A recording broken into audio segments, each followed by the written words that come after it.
चढ़ल जवानी आपन बर्बाद कइलो राजा जी। चढ़ल जवानी आपन बर्बाद कइलो राजा जी। आइल बुढ़ापा बोले आबाद रह राजा जी। आइल बुढ़ापा बोले आबाद रह राजा जी। आइल बुढ़ापा बोले आबाद रह राजा जी।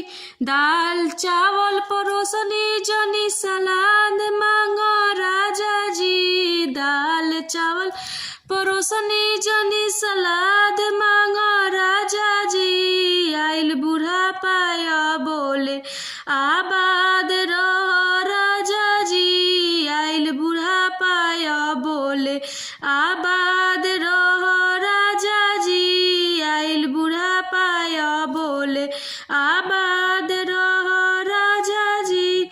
चढ़ली जवानिया में घुमला लोधियाना। चढ़ली जवानिया में घुमला लोधियाना। अब नाही चली राजा कौनो बहाना।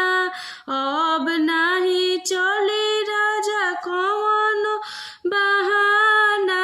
घरवा के खाना के स्वाद ले लो राजा जी। घरवा के खाना के स्वाद ले लो राजा जी। आइल बुढ़ापा बोले आबाद रह राजा जी। आइल बुढ़ापा बोले आबाद रह राजा जी। आइल बुढ़ापा बोले आबाद रह राजा जी।